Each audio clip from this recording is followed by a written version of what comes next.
We were supposed to be, sorry, before I jump in, let me pass this over to Manali so she can actually do the housekeeping. Sorry about that, and then we'll jump in.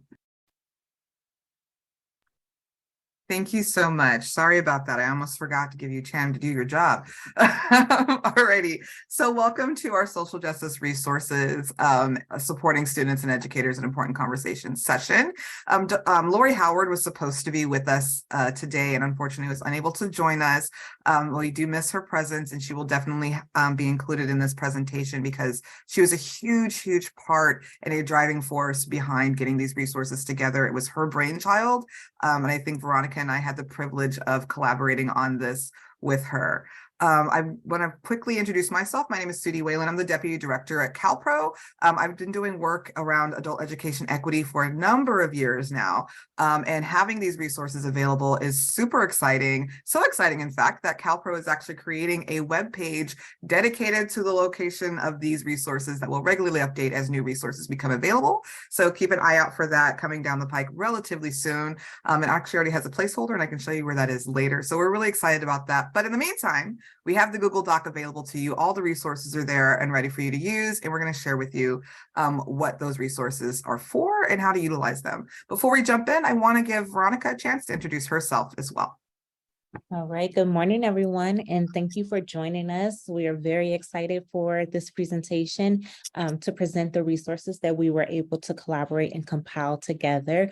I'm super excited. There is a little something for everyone, from our site administrators to our teachers to our support staff to even students. And so we're very excited to be able to offer this to you all and go through this presentation. So thank you all for joining us this morning, and we hope that you find some value in this particular presentation.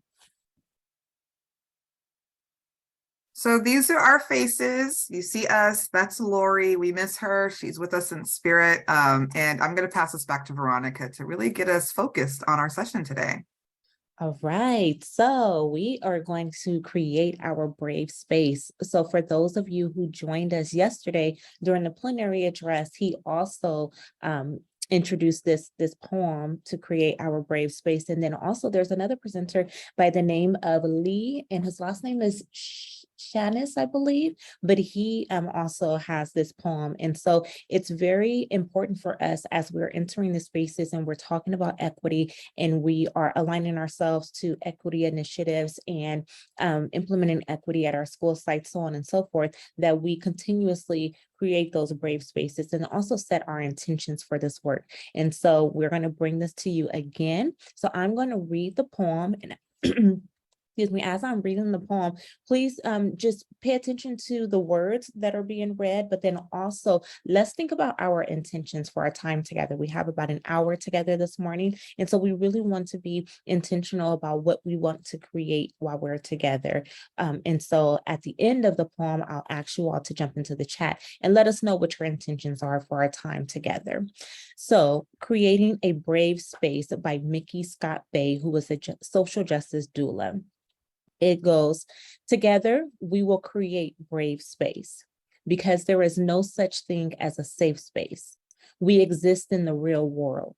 We all carry scars and we have all caused wounds. In this space, we seek to turn down the volume of the outside world. We amplify voices that fight to be heard elsewhere. We call each other to more truth and love. We have the right to start somewhere and continue to grow. We have the responsibility to examine what we think we know. We will not be perfect. This space will not be perfect.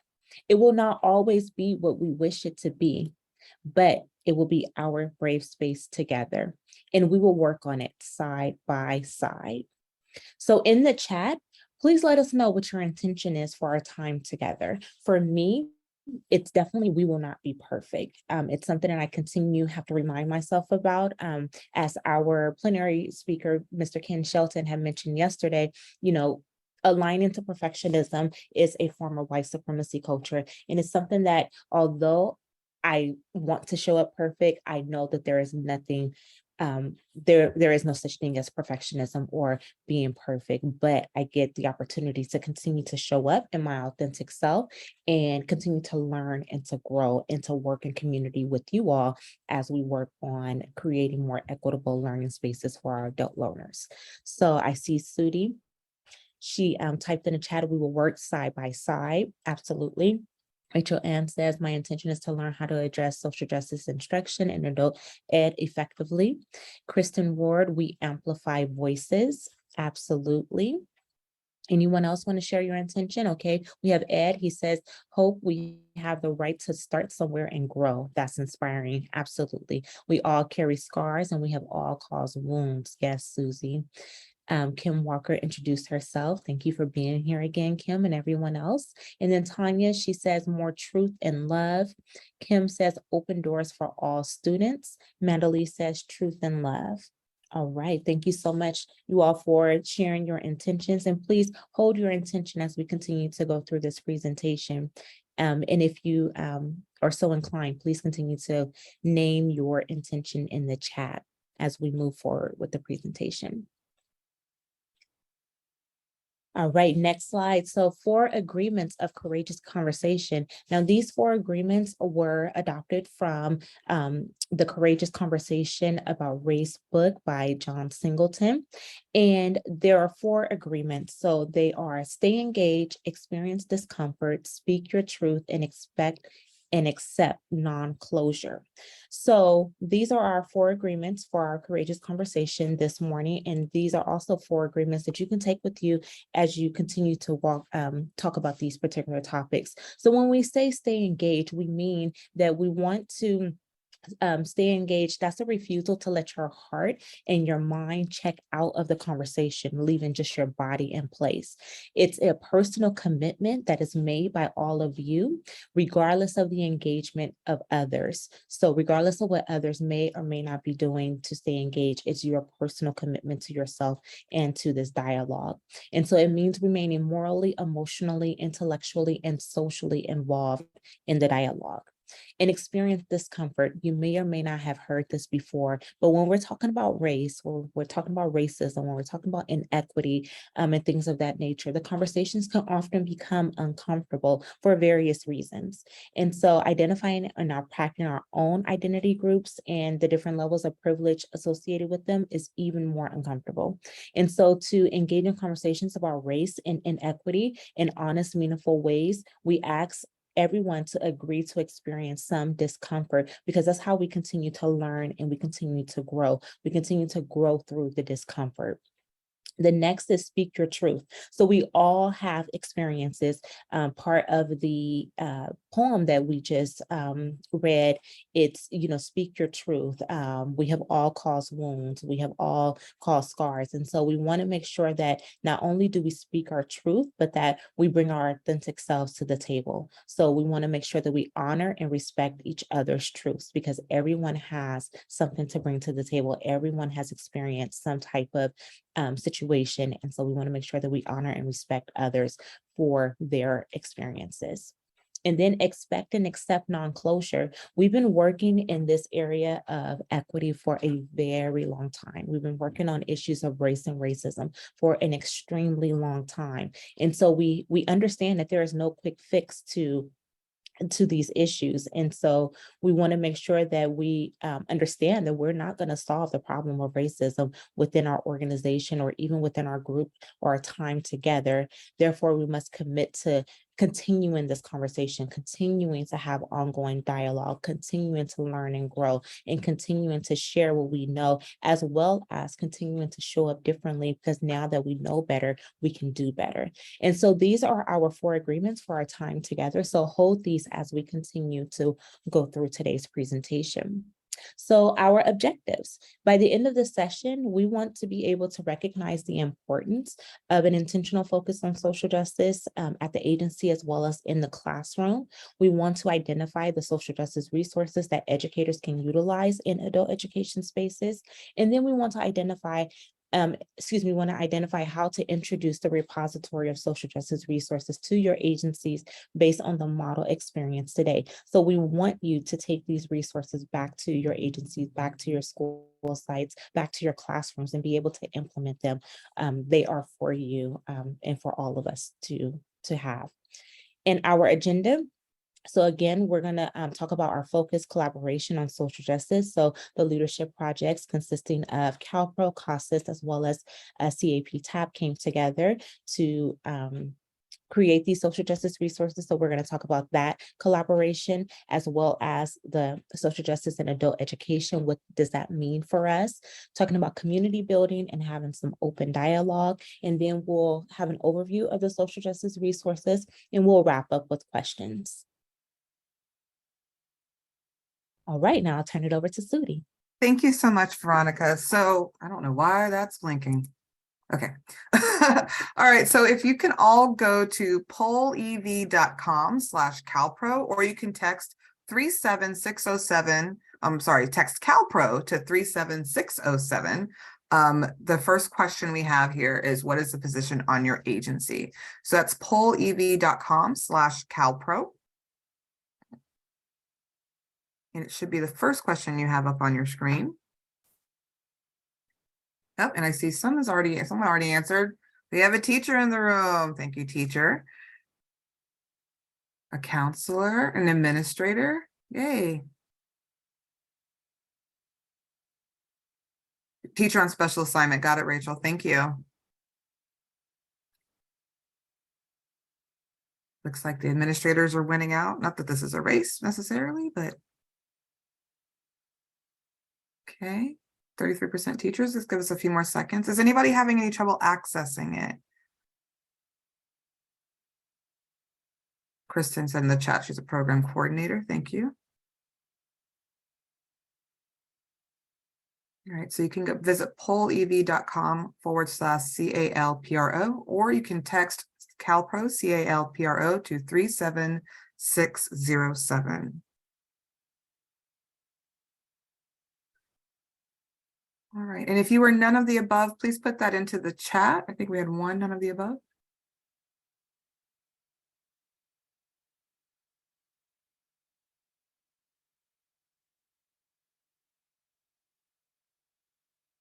Righty. Kathleen, teacher on special assignment. Great, thank you. All right, so we have a pretty mixed group in here, which is kind of great. And don't worry, with our social justice resources, there are things for all of us. Professional org executive director. Oh, Adriana, hi there. Of course you are. I didn't even see your name on there. I should have known you were the other. Thank you so much for being here. All right, so we have a pretty mixed group here, which is great because we have a mixed type of resources that we're going to show you in a minute. But I also want to get to understand who you are as individuals. So if you don't mind sticking with us on this one, we're going to go into our next question, which is, how long have you been in adult education? I have been in adult education for, oh wow, 13 years now. I went from 33 years. Thank you, Kathleen.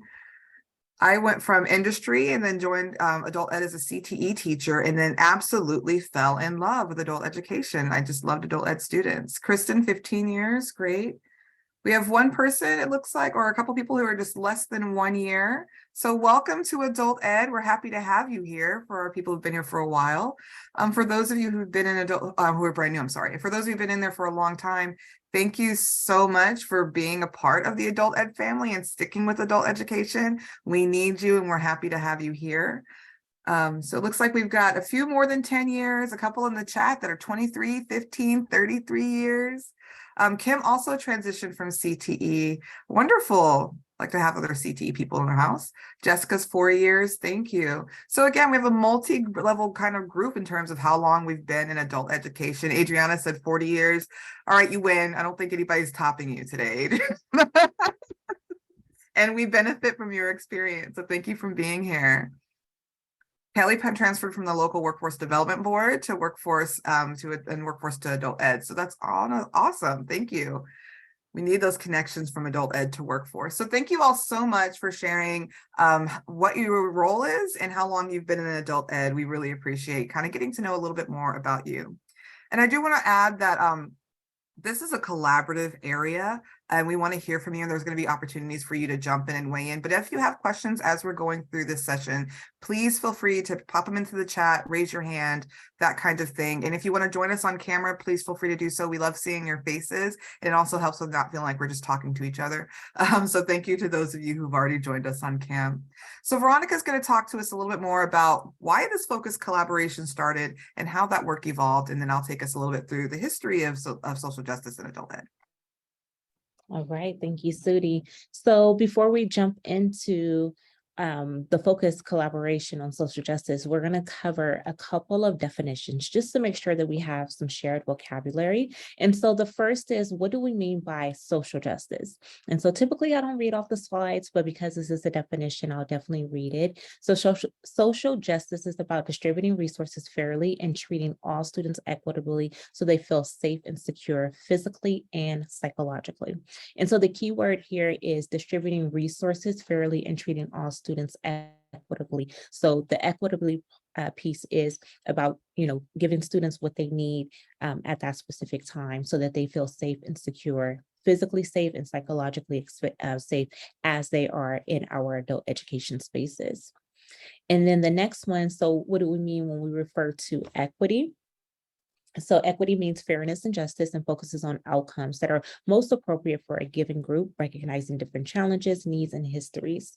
So it is distinct from diversity, which can simply mean variety, the presence of individuals with variety identities. It is also not equality or same treatment, which doesn't take differing needs or disparate outcomes into account. Systemic equity involves robust system and dynamic process consciously designed to create, support, and sustain social justice. So that's our definition. And then we have, so why the social justice resources? And so there was a need that was expressed by educators in the state of California, specifically around EL civics, and being able to utilize the social justice co-ops 53.2, which identifies social justice issues and then research and present an oral report on social justice topics. And so Lori in particular was meeting with teachers who in a network meeting regarding these particular co-ops. And so they wanted to utilize these co-ops and thought that they were extremely beneficial for students.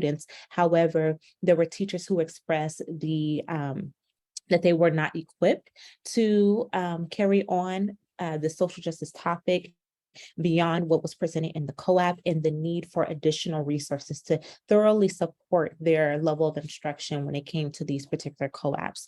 And so there was a desire to support teachers in a manner past just the co-ops, which is the research and describe cultural backgrounds and barriers, and then co-op 53, research, identify, and utilize skills to navigate work/skill environments and rights. And so out of the needs expressed by the teachers in this particular network group, Lori approached Sudi and I because we had a webinar last fall on racial equity and bias.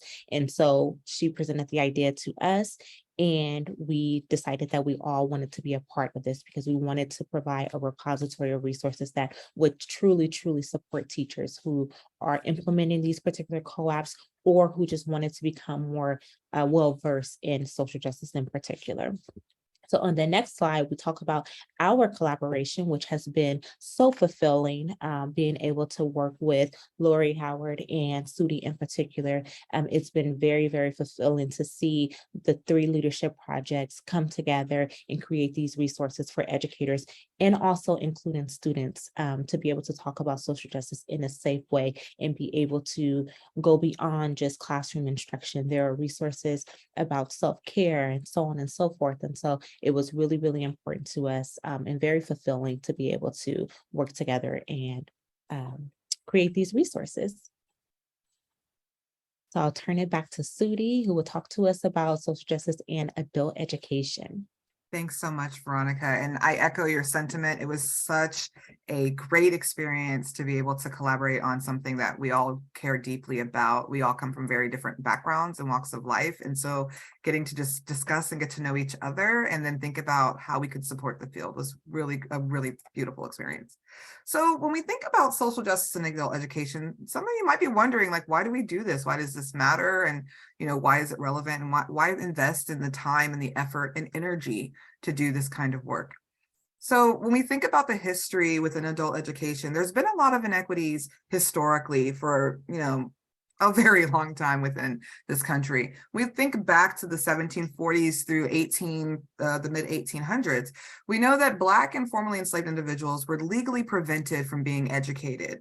So in order to remedy that, we saw what we now see as those grassroots education institutions jumping up and bubbling up by free Black individuals and white allies who went against the law and went against the status quo to create secret schools so that adults could learn, even though it wasn't legal. So these things are things that primarily happen in the South, but this kind of preventative and barrier measure from education that existed in the South also transcended a bit into the West Coast too, into California. When we think about the Chinese Exclusion Act of 1882, that prevented Chinese immigrants from access to so many things, immigrating and things of that nature, but it also prevented those who were already here from having access to education because you had to already be a citizen. Additionally, the Geary Act of 1892 upheld that act and furthered it to include people from different parts of Europe, as well as people from different parts of Africa, Mexico, all kinds of other places. So basically, if you were a person of color, or if you were not from a predominantly English-speaking nation, you were considered not relevant and not included. Similar laws were throughout the country, including all the way up to the Naturalization Act of 1964, known as the Hart-Celler Act. That is when we finally saw some change that started encouraging immigrants to come into the United States based on a need to improve our workforce and have people from outside of the country come and help build us up as a nation.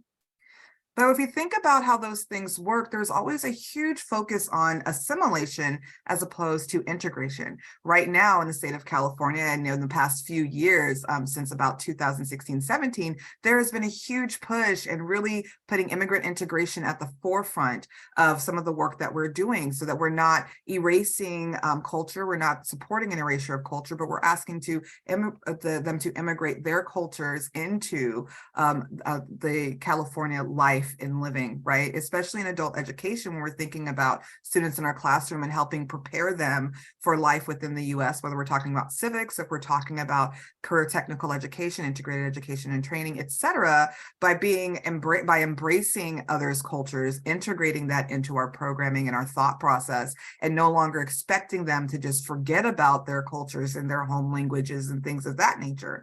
The sign that you see here is actually one you can see in the US government archives that existed, that was put out. You were definitely welcome to, if you're a foreign born, to become an American citizen, to learn our language, our principles of government, and what it means to be a good citizen based on those things. Now, on its face, it doesn't seem so bad, but when you think about the fact that that required at the time a putting aside of who you actually were as an individual, who you were culturally, and to embrace a white heteronormative culture, right? So right now, when we think about these kinds of things, we really think about what does it mean to support immigrant integration and not immigrant assimilation. We think about the moving from what we call a melting pot of a country into a tapestry, right? Melting pot implies that we put all our stuff together, it all melts and blends together and it becomes one new thing, right? Which isn't exactly the case. Instead, we have a tapestry which has all these cultures woven in that still remain the thread that they were from the beginning, but they become something beautiful when we put them all together. So English-only education was really huge, and Anglo-American traditions were highly favored, and anything else was kind of frowned upon, especially in California, where there was so much stigma towards our Asian immigrants, our Mexican immigrants, and even those who were already here, who were indigenous to California, that were kind of shoved out of opportunities because of some of these situations. Rachel said it's still required for citizenship. Yeah, you do still have to have an understanding of how the US government works. But one of the interesting things about citizenship exams is that they're not necessarily expecting you to abandon your country, abandon your accent, things like that. Whereas previously it was hard to get in to become a US citizen if you had a heavy accent. Those kinds of things. You could easily be barred for really stereotypical reasons. but there's always work to do. So I'm glad you brought that up, Rachel. So we continue thinking about the historical context of adult education specifically. Eugene Rosenstock QC brought what we look at as the model of adult education into the United States back in the 1920s after he fled Germany during the war. He immigrated in 1923 and he founded a school for laborers in 1926. The focus was on workforce needs and assimilation, similar to what he was doing in Germany, which seemed like a great idea at the time. But later on, when Edward Lindman wrote about Eugene Rosenstock QC, he talked about this concept of andragogy and of having adult learners lived experiences actually mattering in their present lives. And so it was really fascinating. Some of these books are still in print if you're like me and you're an old book collector and you can get your hands on it, seeing how they describe andragogy and seeing how they describe leaning into lived experiences. In the context of Rosenstock QC, he was thinking about what does this mean for the workforce, right? But then Lindman came in later and he was like, you know what? This is a great idea. This helps us to assimilate their students, helps us to get them really driven in vocation. And he really kind of reinforced that thought process, which at the time seemed like the right thing to do. However, then you get Paulo Freire coming into the picture in the 1970s, and he was like, hold on, wait a second. Maybe our adults' lived experiences are something that can be improved upon and propped up in terms of their culture, in terms of them getting to take ownership of justice, removing themselves from a culture of silence, instead to the needs of humanity in developing a more just society that doesn't take these things away. So when we think about that, then we get Pedagogy of the Oppressed published in 1970, and then the focus on individual needs and experiences begins to pick up traction, right? And then we have who we all know as the father of andragogy, Malcolm Knowles, who comes into play in a few years later, and he kind of takes this thread that's been, we're pulling these adults in, we need vocational labor, they need skills, but then we start looking at for the Freirean model and we say, well, maybe we don't necessarily need them to assimilate, but we need to be more integrative of these individuals. And then Knowles comes in and says, I think one of the pillars of adult learning needs to be that their lived experience is a benefit. Their culture, their histories, their background can actually benefit their learning if we lean into these things. And that was kind of radical and brand new at the time. And so it really emphasized that. And so if you look at all of the Understanding the Adult Learner books, the most recent one was published in 2015, it really begins to evolve over time into less of a pedagogy versus andragogy and more of a understanding who adults are, what their needs are, what their lived experiences are, and being inclusive of that within our classrooms. So that was actually kind of trailblazing at the time. Now, during the same time these things are happening, there's also research happening simultaneously, and that research was telling us that minority individuals had significant challenges when it came to education. Asians were negatively impacted in the 1980s by the model minority myth, right? They were not being offered the same type of resources and support because teachers just assumed that they were naturally smarter than other students and they didn't need that help. Meanwhile, you had Black students who were being told that, or being put into a perspective of which they were just less likely to complete. They're less likely to go to college. They needed less resources. The expectations for Black and Brown students were significantly lower for people who were not teachers of color versus those who were teachers of color. Teachers of color tended to have higher expectations. When those same studies were replicated in 2016 and 18, it reinforced that these same misheld beliefs that were happening in the 1980s and 1990s still existed in really recent years, right? And so it tells us that these things are still an issue, and that the focus on cultural competence and understanding individuals in various backgrounds and cultures are really important. So let's look at cultural competence and what cultural competence means. Cultural competence is having an awareness of one's own cultural identity and views about difference, and the ability to learn and build on the varying cultures and community norms of students and their families. It's the ability to understand within group differences that make students unique while celebrating between group variations that make our country a tapestry. This understanding informs and expands teaching practices in the culturally competent educator's classroom. When you look at this definition, what word sticks out to you? While you're thinking about that, I'll tell you my awareness. Thank you, Tanya. Awareness, yeah. Awareness. Just knowing, right, is huge. understanding, celebrating. That was going to be my word, verb. Glad someone else was thinking that too. Celebrating, ability to learn, uniqueness. Learn and build. Thank you, Ed. There's just so many affirming words and phrases in this definition. Understand, yes. Uniqueness. Great. So what we're going to do now, I want you to kind of hold that with you. So when we think about why intentionality is important when it comes to being culturally competent, one of the things that a culturally competent educator can do is avoid simple things like microaggressions. Microaggressions are things that are done or said that offend a student or an individual. Oftentimes, these are things that we don't even think about. They're almost never intended to be mean, rude, spiteful, petty, or anything like that. But they can kind of chip away at a student's confidence. They can chip away at their trust in us, and they can chip away at their feeling of comfortability within their educational environment. So what we're going to do is we're going to watch a video. And during this video, you're going to see students explaining microaggressions they have experienced in the classroom environment. You'll also hear from a couple of teachers too. As you watch it, I want you to think about if there's anything in the video that resonates with you. There are things in this video that I resonate with because I remember being on the receiving end. And there are things in this video that resonated with me because I was like, I've done that before and I needed to do better, right? So as you watch it, think about, have I ever experienced something like this? Have I seen something like this? Or have I done something like this? And then when we're done, I'll tell you which were my items of things I've done and what resonated with me. And then we're going to open it up so if you're comfortable, you can share what things resonated with you.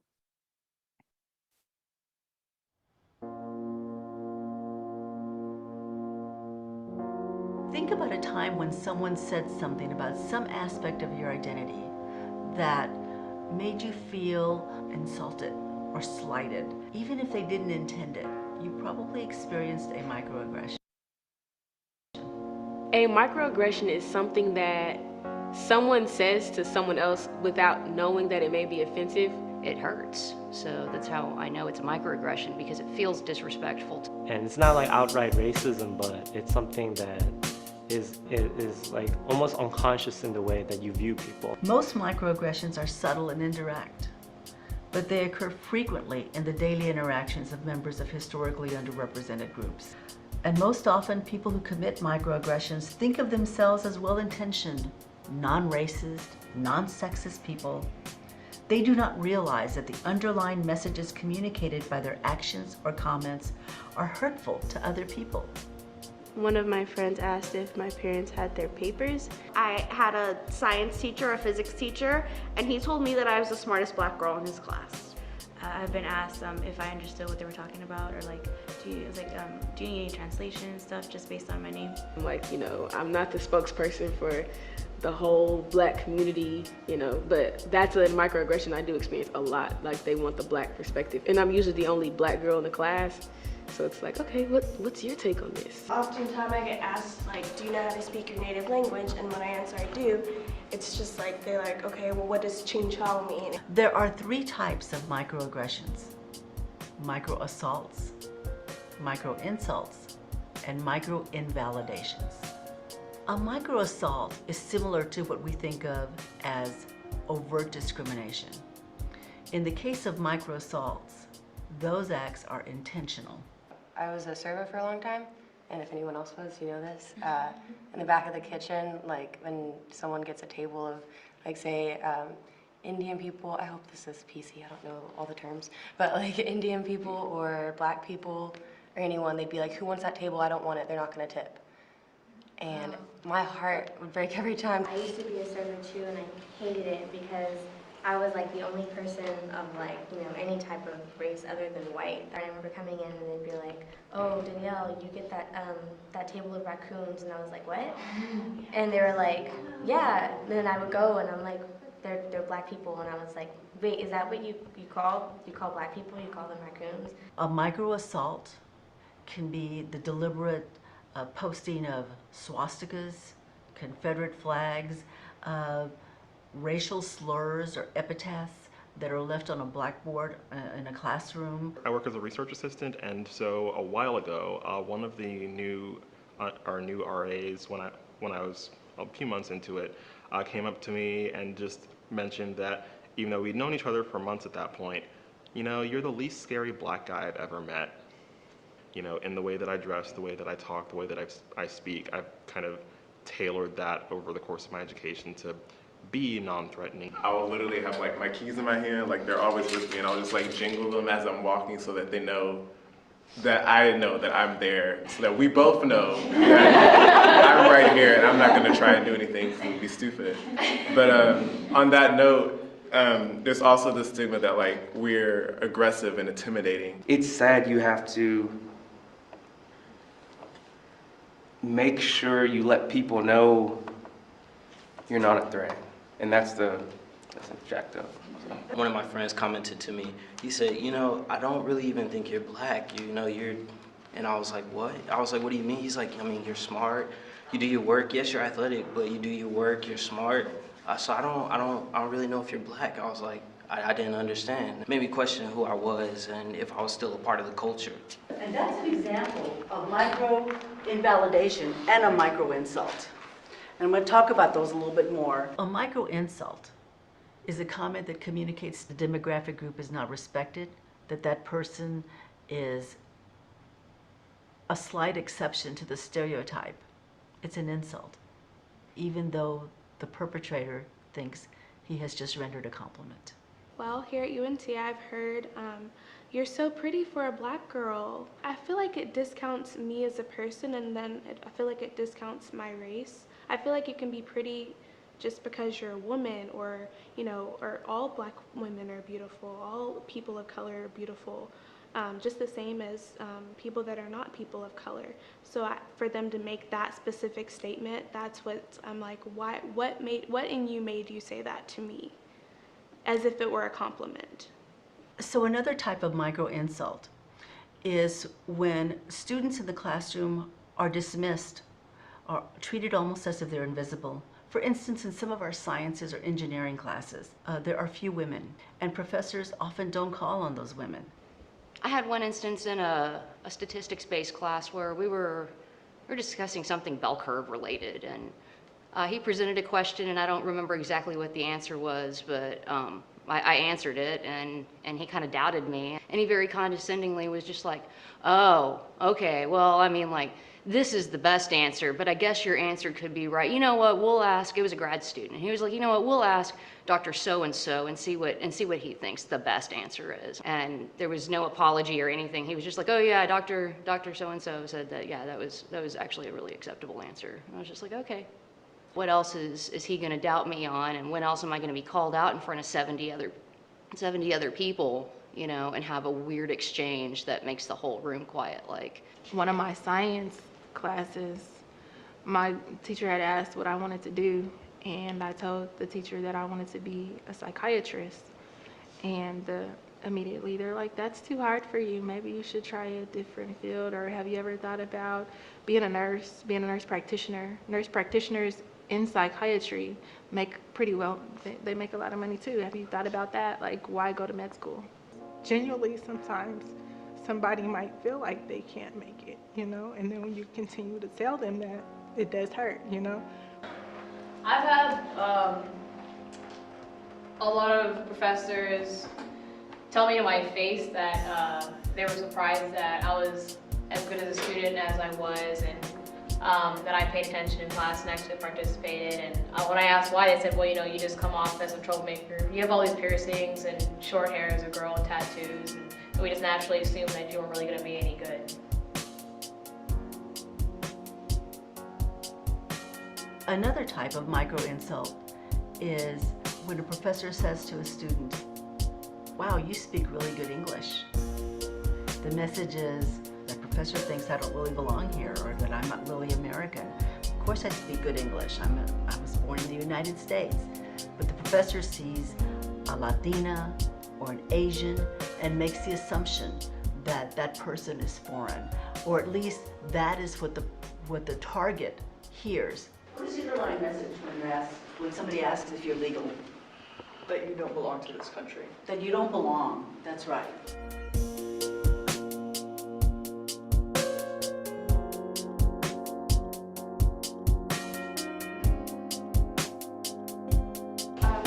walking into the gym once, and I was a guest, so I had to hand the person my ID. And he was looking at my name and everything. He's like, "What are you?" And I was like, "Well, what are you asking?"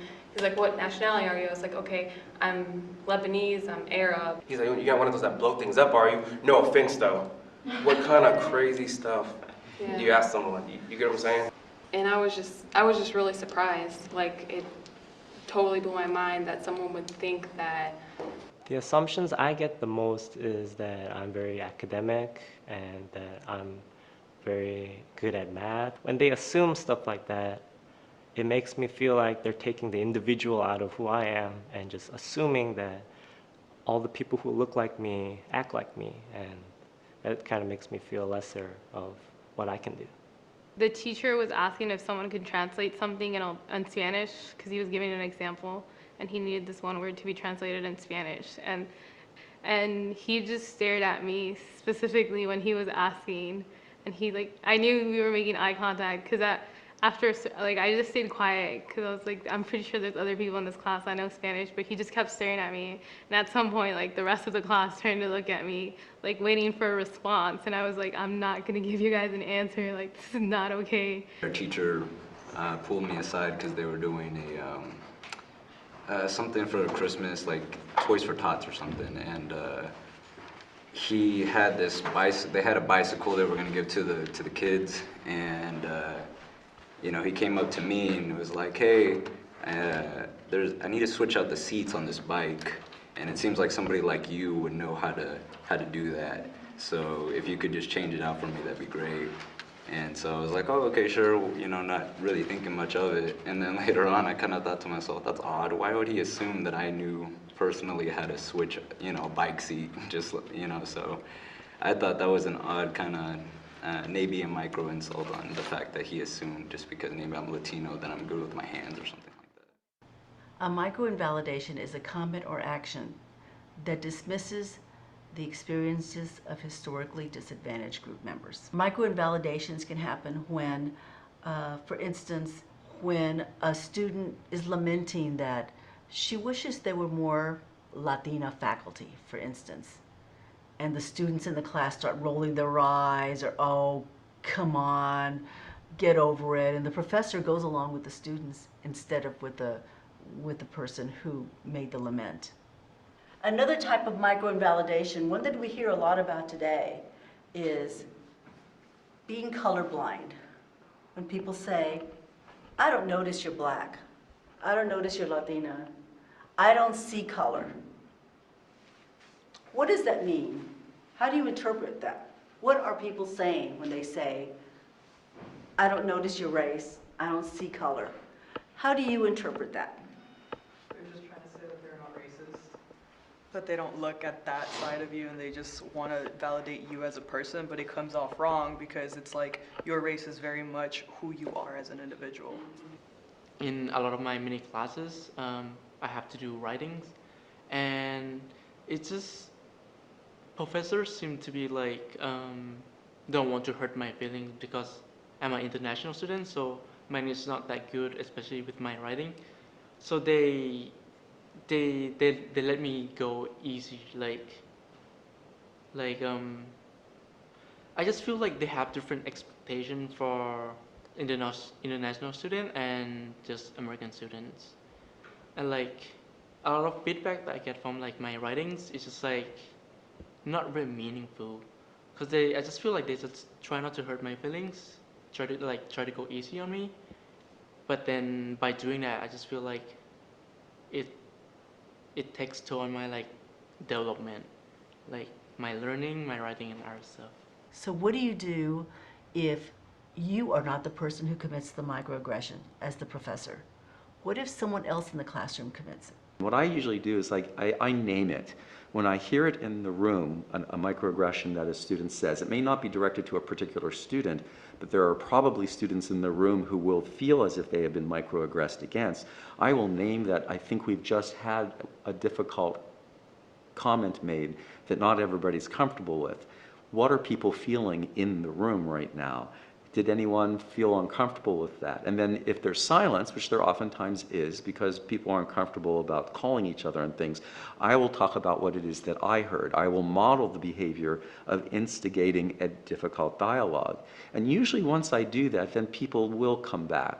The impact on students that can be harmful is that it creates an uncomfortable environment or climate. It can be very stressful. Some of the research shows that it can affect people's health because of the stress. But I think one of the big things is that you just don't feel like you belong or are included. And, you know, especially when we're trying to create a campus where diversity is valued and where everybody feels included, they get in the way of that goal. Just recently, I caught myself making one, and as soon as the words came out of my mouth, I realized that I had made this exact mistake that I was just talking about, like overgeneralizing to an entire group or class of people. And I saw tears well up in her eyes. And I said, I'm so sorry. I am absolutely positive that I have said something to hurt you. And I think I know why. But I would really like to hear from your perspective what just happened here. So common microaggressions committed by faculty in the classroom include the following: mispronouncing students' names after they have repeatedly corrected you, referring to students by the wrong pronouns, calling on men while ignoring women in class discussions, or calling only on white students and ignoring the students of color in your classroom, scheduling tests or projects during religious or cultural holidays. Be aware of assigning projects that disregard socioeconomic status.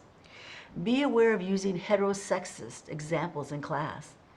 When professors give heteronormative examples, atoms attract like males and females, or there's an assumption of bring your girlfriend or bring your boyfriend, an assumption that you're heterosexual. We make an assumption that heterosexuals are the normal people. One of the biggest things is pronouns when it comes to transgendered people, individuals, because sometimes they'll tell you, hey, I prefer these pronouns, and when a person doesn't choose to go by, female pronouns or male pronouns, it invalidates their person. Like a little thing with the misgendering thing, everyone messes up, it's okay. If you do misgender like me or someone else that's trans, or even someone that's cis, just like apologize and move on. Don't make the apology about yourself, but just like say, oh, I'm sorry, correct yourself, and then move on. Don't make it a constant thing though, because we'll pick up on that. So yeah, just a little side note on that. As a faculty member, you are responsible for the climate in that classroom. You, the professor, the faculty member, are responsible for every single person's sense of belonging in that classroom. You are responsible for every person's opportunity to learn. I think in a broader spectrum, we have to get to know each other, or just not make assumptions. People don't realize that we are a lot more alike than we are different. People say that for other people, like you're so black or you're so Mexican, you're so Asian. And to me, that takes away from who I am as a person, even though it groups and stereotypes me with other people. And I don't like when people do that. It makes you feel like you shouldn't be who you are. It makes you feel like they're basically trying to tell you that you should be doing something else. Like they're not able to accept you for the person that you are and the person you're trying to show them that you are. Instead, they're just telling you like, oh, that's not right. That's not a good fit. And I mean, nobody wants to feel that way. Everybody wants to feel, accepted for who they are, no matter, what situation they're put in.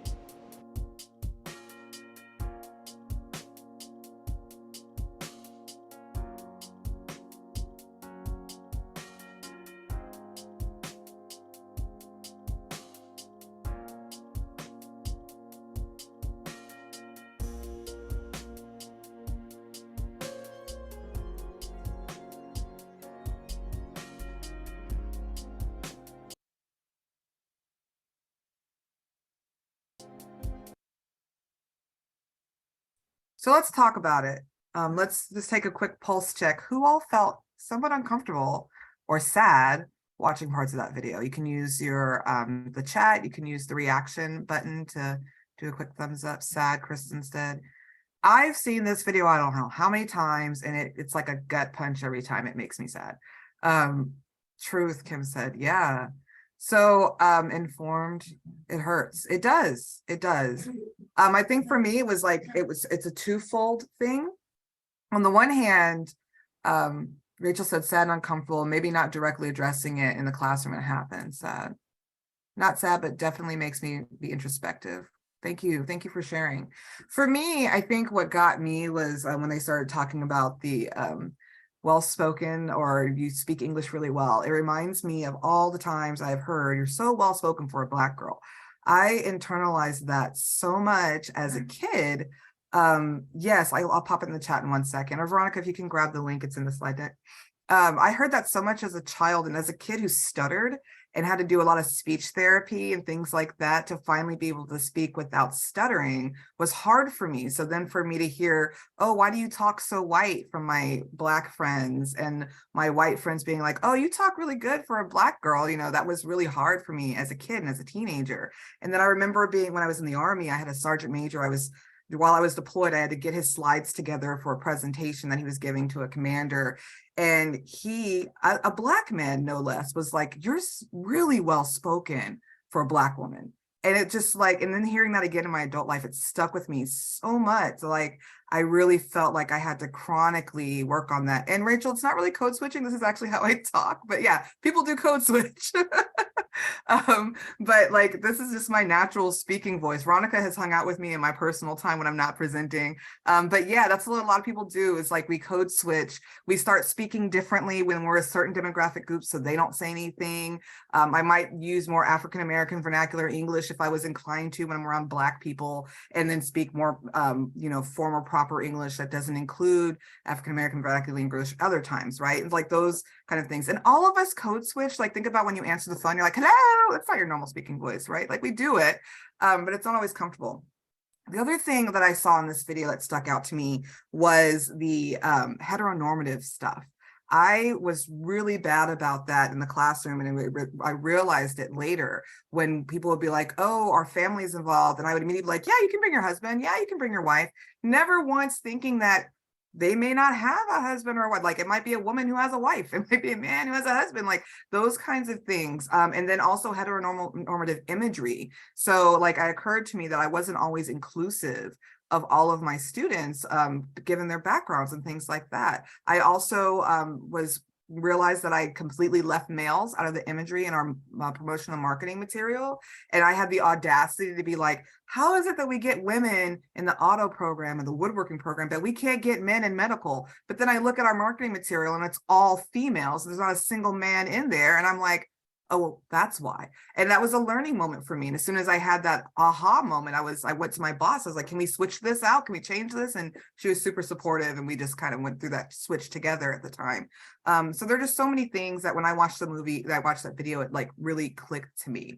Were there any things that stuck out to you all, if you're comfortable with sharing, that you felt you remember being on that receiving end, or that you were like thinking about your classroom experience? You're like, oh, I've done that, or I've seen that, and maybe I could have behave differently.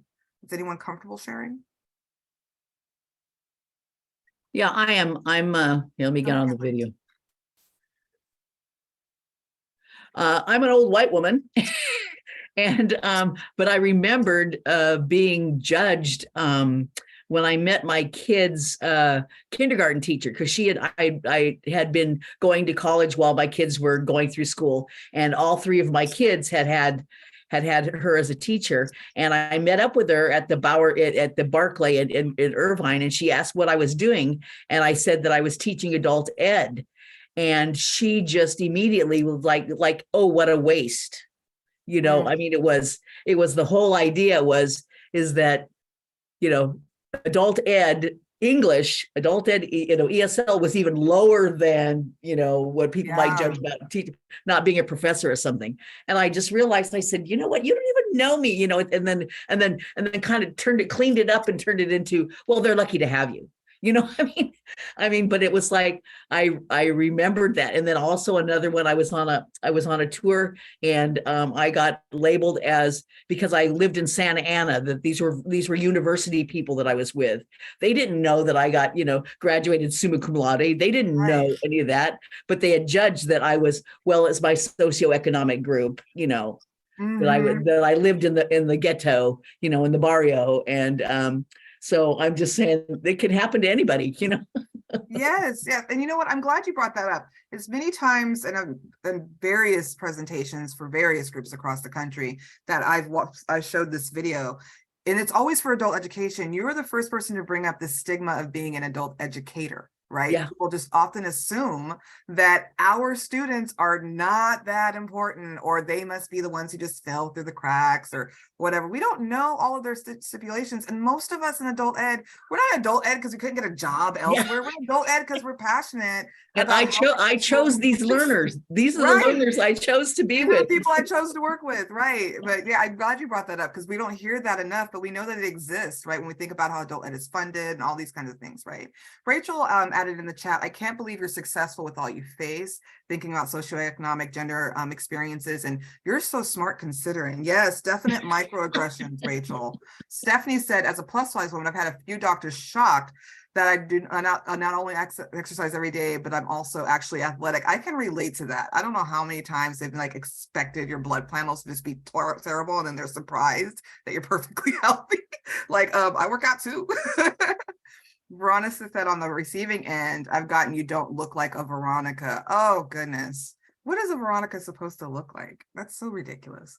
But right, like we've all experienced these kinds of moments and things like that, right? And we've also seen and we know that our students experience these things too in their real life.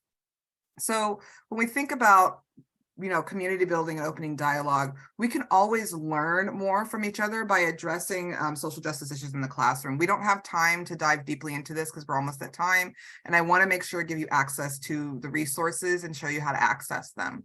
So, and thank you all for being here and engaging in this conversation. I don't want to ignore what Tanya said in the chat, that as a teacher, I did the heteronormative speech in my class with my students' parents as well. I taught about 4 to 5 years before I started using spouse rather than wife, husband. Same, Tanya.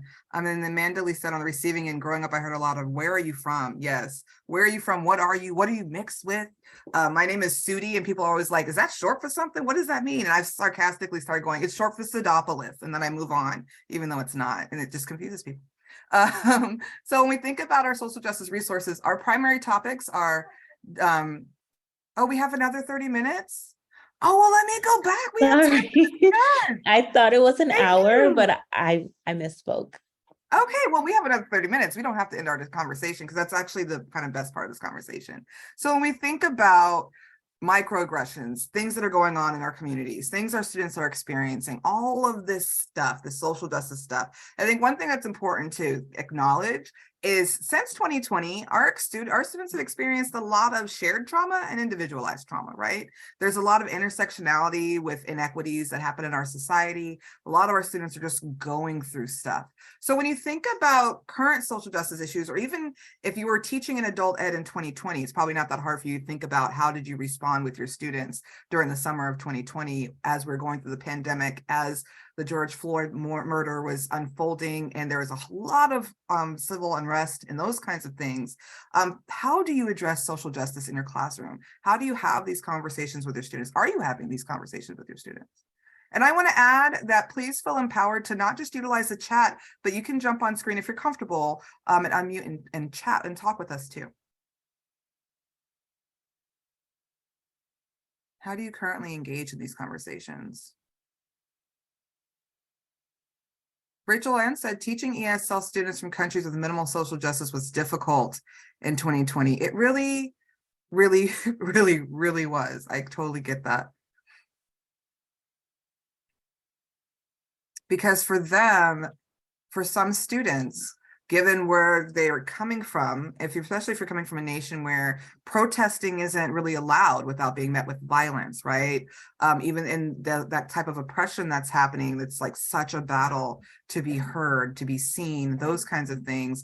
For some of the students, they felt really empowered, seeing that there's opportunity to, use your voice. And for some students, they're really confused, like, we can do this, and like people are just challenging their government. They're like, what's happening? And it really created space for interesting dialogue and conversation.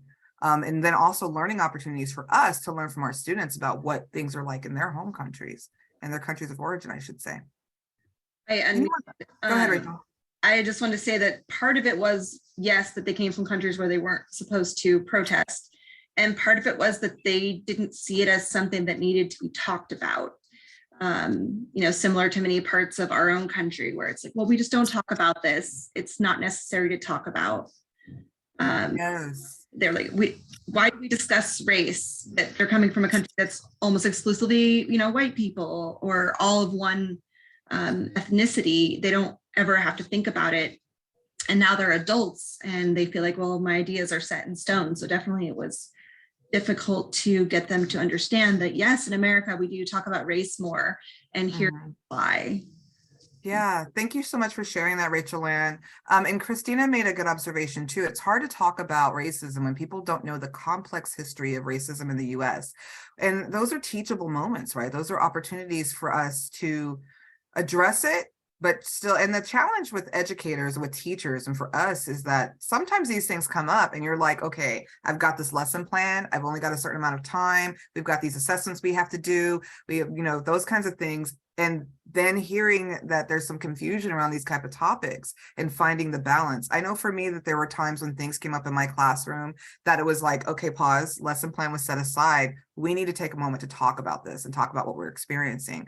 I was teaching during the 2008, 9, 10 recessions when I was coming into adult ed, and a lot of students who were displaced workers. There's a lot of things coming on.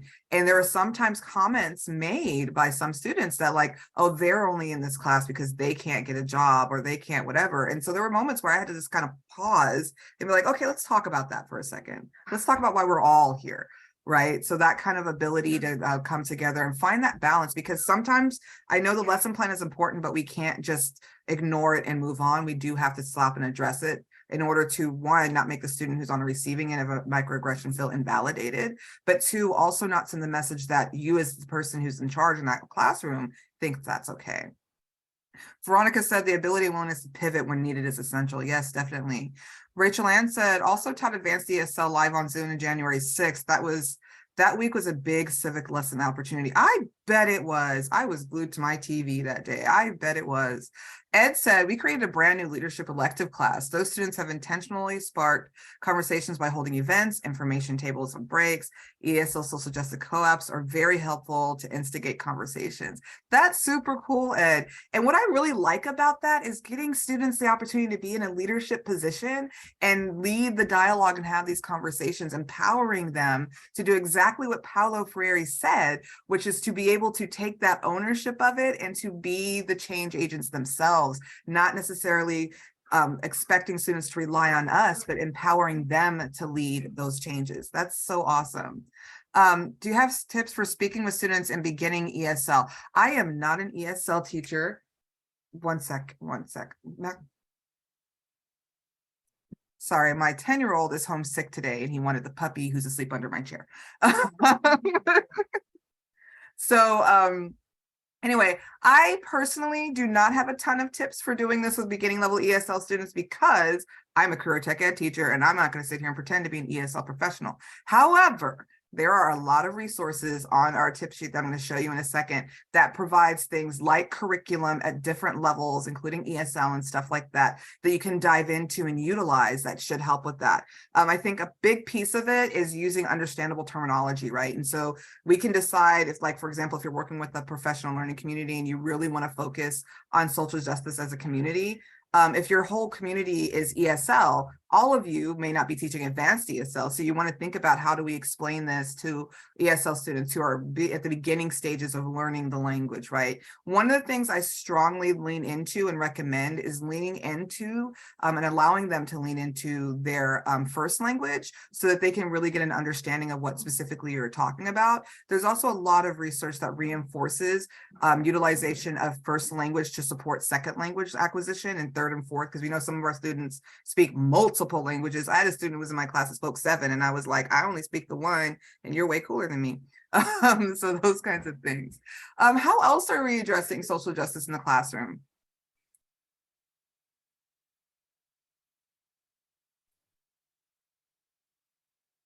Any other thoughts, ideas, suggestions?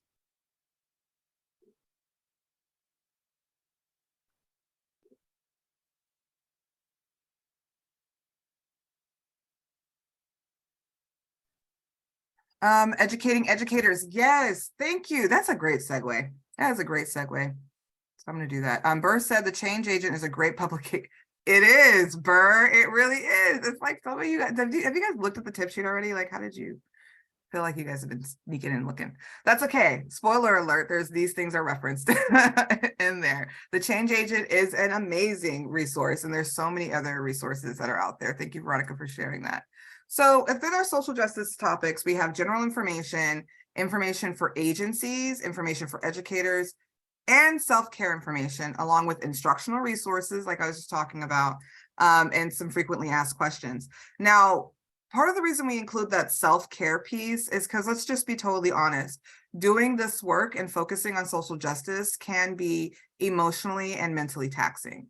Additionally, if you're trying to guide your students into having these conversations in a safe way, that means you're not always going to be able to have the knee-jerk reaction you want to have, right? So for example, if a student says something that you just find is very offensive, you have to guide that conversation in a healthy direction without getting angry, without displaying a serious emotional investment in something that they did. Instead, you're trying to naturally move it along. The reason why that is because when we respond in anger, when these things happen, people are not receptive. They shut down, right? And so we have to be able to do this from a calm and kind perspective. And sometimes, I'm not going to lie, that can be draining. It can be exhausting. It can be tiring. You could be, doing this for a few weeks and be like, oh, this is just too much. I can't do this anymore. I've been doing these kind of talks, these type of presentations for a couple of years now. And I'm not going to lie, there have been some sessions where at the end of the session, just listening to everyone's, their experiences and the hurt and the things that they're going through. And then sometimes the pushback when someone's like, why should I care about this? And having to kind of guide that dialogue and keep it going. Once they're done, it just feels like defeating, like, oh my gosh, this is an uphill boulder I'm trying to push, and people are hurting and my students are hurting and we're trying to figure this out together. And there's that one person who just isn't wanting to move the boulder with me. You know what I mean? And sometimes you have those moments where you're like, oh, why am I doing this to myself? This is draining. So taking care of yourself, making sure you are okay, is really important when you're diving into this. Knowing your own triggers, knowing the things that get to you, knowing your own pain points, knowing that you have some extreme empathy for your students, because we tend to for our students, right? And thinking about how having these conversations with them and understanding where their hurt lies could also hurt you and how that might make you feel is why it's important to know when to take a step back, when to just take care of you. I also want to say that if you're on the experiential end of a microaggression, meaning you see someone do it, right? And you are so angry that you're just like, I can't approach this from a point of kindness. It is okay to step back and take care of you first. Does that make sense? And also when we're talking with our students about these things, make sure our students know it's okay to think about what you're comfortable with and what you're okay with and what you're comfortable with sharing. And we never want to put students in a position where they have to defend their ethnicity, their race, their gender, their sexuality, their orientation, anything like that. And we never want to put students in a space where they are forced to expose their hurt when they're not comfortable doing so, right? And so we want to make sure we have an open, safe space, but not a space that makes people feel even more uncomfortable. So when we think about the subtopics over these areas, we have suggestions to help you get started. We've got resource links, we've got self-assessment checklists, things to further your learning. So this is the QR code. I'm gonna leave it up here for just a second before I open the resources. I also wanna add that we have some new resources coming down the pike. Now we did include a cultural competence self-assessments and inclusive classroom self-assessments, things like that. But those are all primarily made for K-12 or for college. Well, I had the privilege of working on the Links project and being asked to develop a DEI course. And by doing so, I reached out to people who created these self-assessments and I was like, hey, would you mind if we adapted this for adult education? And every single one of them said yes. So we have these brand new tools that were created specifically for adult ed that live on the Links DEI course that pretty soon will be just part of the resource collection that anybody can access without taking the course. But if you want to access it now, just enroll yourself in the course and just download all the tools.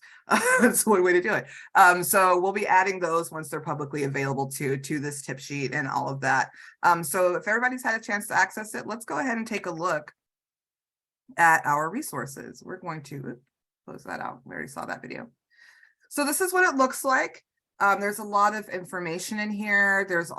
Things are hyperlinked, and we also included this at the outline on the side, so it's easier to navigate and get to where you want to go.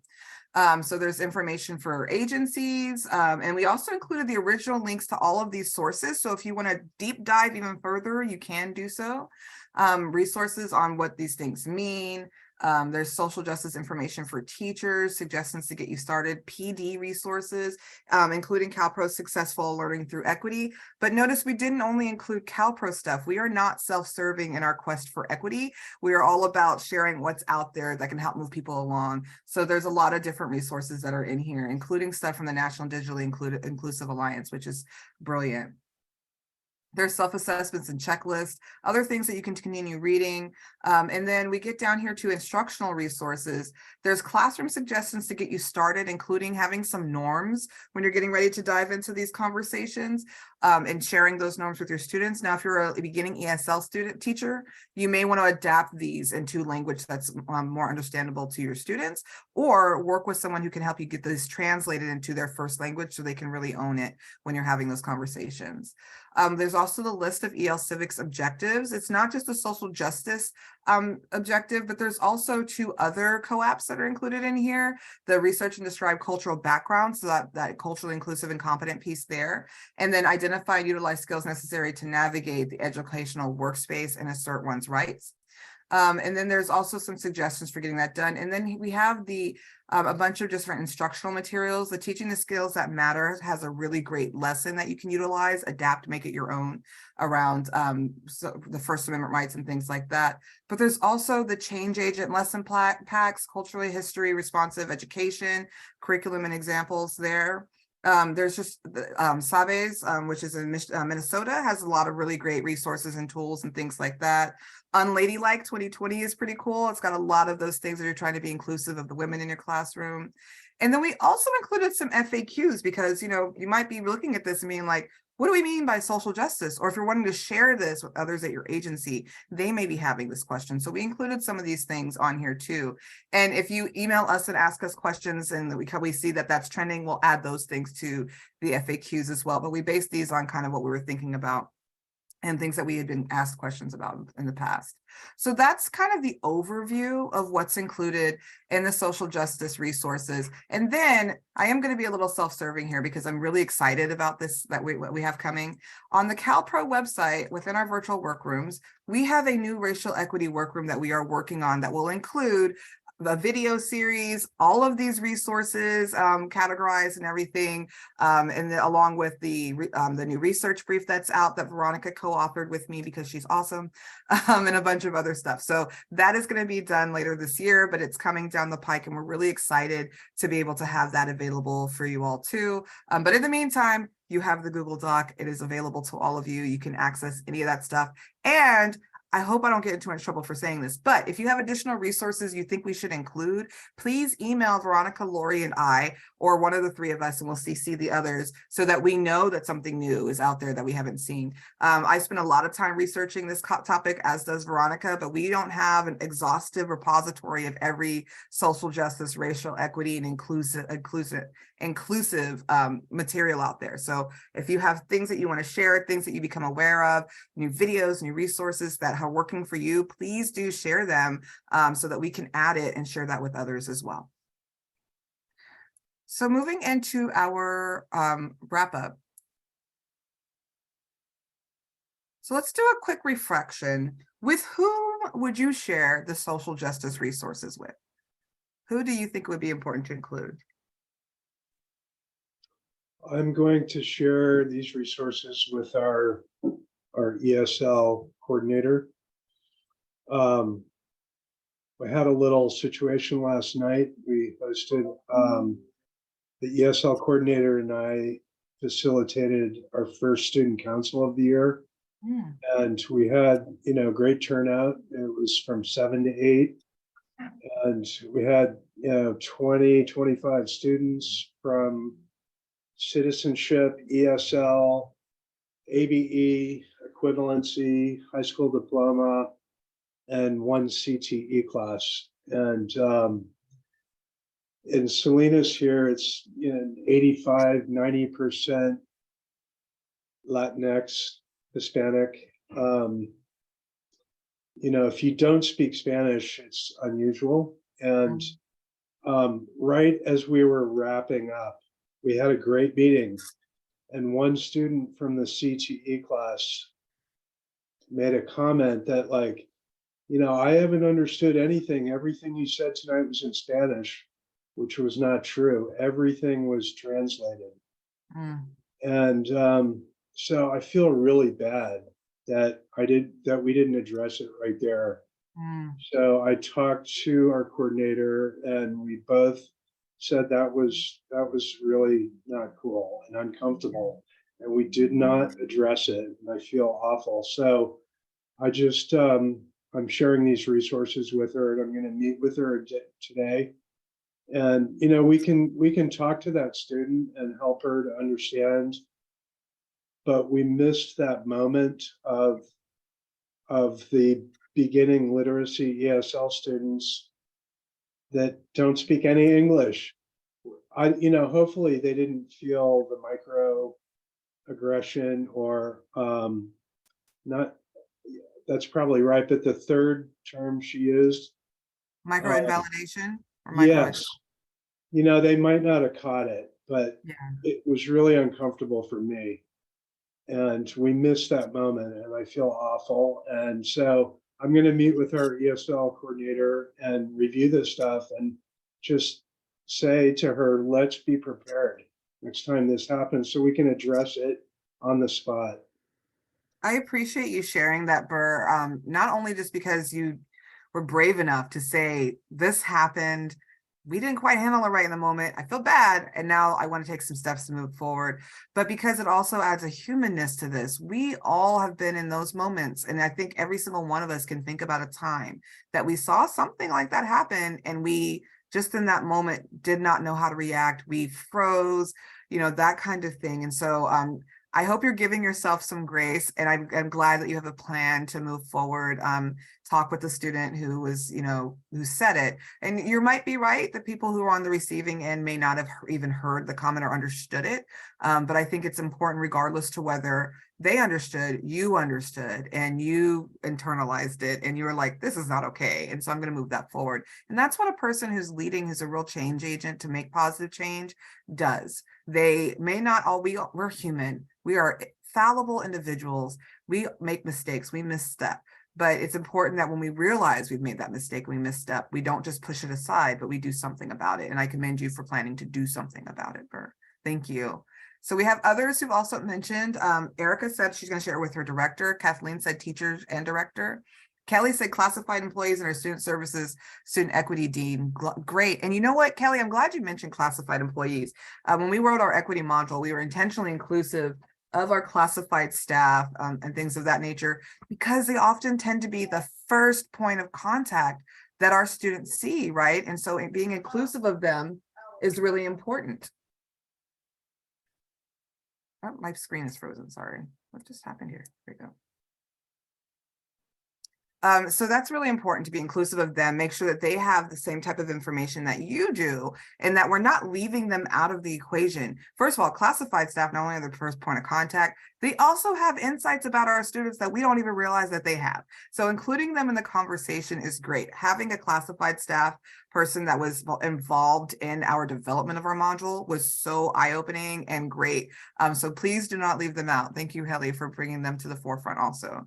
Rachel Ann said faculty and staff leads as they interact with students. Josephine said administrators and counselors. Ed said my admin team to use in PSL and department meetings. Great. Veronica's giving grace because she's awesome. Rachel Ann said it's also important for interactions between staff. Yes, and yes, it is. I think we want to think about a couple of different things when we think about this, that microaggressions can be staff to student, it can be student to student, and it can also be staff to staff, right? And it can also be student to staff. It can go so many different directions, right? And so being kind, we don't only want to be kind to our students and inclusive of our students, but we want to be inclusive of each other, because otherwise it does still create an uncomfortable learning environment if teachers are not, you know, interacting in a healthy way too. So yes, also very important for interactions between staff. If you're working on a PLC team and you're looking at, if you're looking for those equity gaps and you're thinking about how to address those equity gaps, right?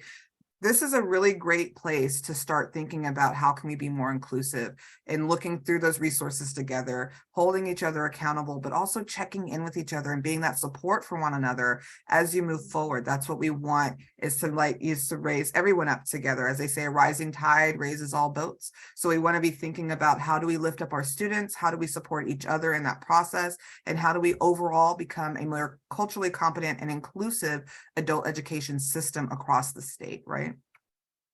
Okay, another question. What are your biggest takeaways from our time together today?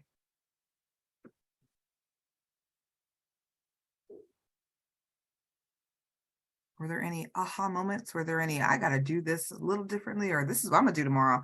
Was there something you're excited about that we need to focus more on this? Yeah. And I'm glad you said that, Erica. I think that people have a tendency when we think about equity, when we think about social justice, DEI, all of those things, exactly what Kelly just said, the work never stops. It's ongoing.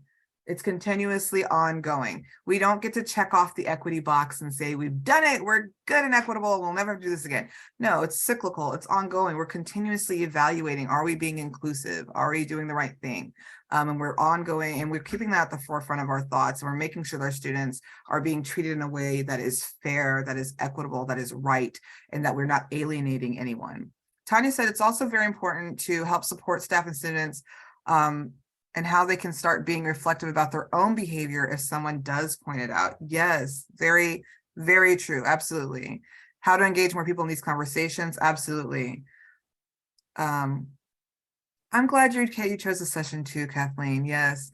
So I think Tanya, one of the things I really like about what you just said is that, yeah, we do remember the Freirean model, the Knowles model, even when we think about Rosenstock QC, all of these models of adult education are all about pushing students towards them taking responsibility for their learning in their lives, right?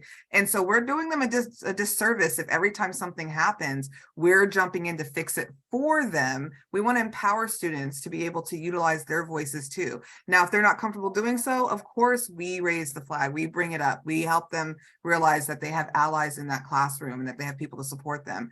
But ultimately, the goal is for them to become the center focus of their own lives and for them to be empowered to take back whatever power that a micro-validation or microaggression can take from them, right? And then reflection, self-correction. We are not perfect. That is so true. None of us, not me, not Veronica, although she is pretty perfect but and fabulous. She's not completely perfect.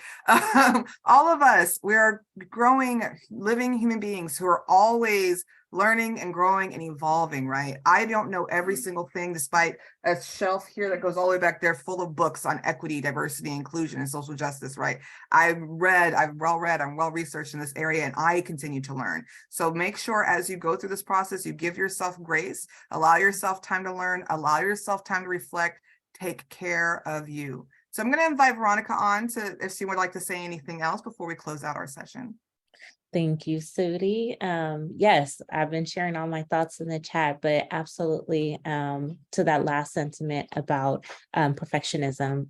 I know for myself, as Sudi has mentioned, you know, we are lifelong learners and we're here learning right alongside you all. We have acquired this knowledge, so of course we're going to share it with you all, but we're also learning in the process as well. And so I appreciate the fact that we can be in community with one another and continue to learn with one another. As the last stance of Mickey Scott Bay's poem, we will do this together side by side. So definitely appreciate you all being here this morning into the afternoon. And, you know, I got something out of this session. Again, Burr, I appreciate your vulnerability and, you know, naming what happened and your ability to, or your opportunity, I should say, to address it and, you know, reframe the position. And everyone else who has shared, definitely appreciate your vulnerability and sharing your experiences, because that's also how we continue to learn and grow from one another. So yeah, thank you so much. Yes, thank you. So one more time, here's the QR code and link to the tip sheet. Do not forget to fill out the evaluation so Mandalee does not fuss at me later. And thank you all so much for being here, for taking the time out of your day to engage in this conversation discussion. I hope it was as meaningful for you as it was for Veronica and I appreciate all of you for being here today and for just having an interest in moving positive change forward. And another plug, although my dear friend Sudi will not join us this afternoon for the Equity Jam session, we do have a platform for you all to come back and continue to have dialogue. It will be just that. It will be us having conversation, sharing practices and ideas, solving problems together. So if you want to join us, we do have that Equity Jam session this afternoon at 1:00 p.m. So it'll be myself as well as Mandalee and all of our other friends who choose to join us. Again, open dialogue, an opportunity to share, and we'll have some questions that will help jumpstart our conversation, but it's really an opportunity for us to continue to learn and grow with one another. And then also we have a Designing for Equity session at 2:30 this afternoon. So we have plenty to offer in day 3 of the summit. So thank you all again for joining us. Okay, thank you, Dr. Parker and Sudi Whalen. We really appreciate your sessions. I'm always moved every time, so I'm so lucky to be your tech host today. And like Veronica mentioned, we have lots more to come. We are going to go into our lunch break, but we will be getting things started with the jam session at 1:00 for day 3 of our summit. So thank you all for being here, and do not forget to fill out that evaluation. It helps us inform how we choose to remediate and post and share these sessions at the summit. Okay. Mandalee, and Veronica, would it be possible to keep the room open for a couple of seconds? Because there are 2 people who wanted to stick around.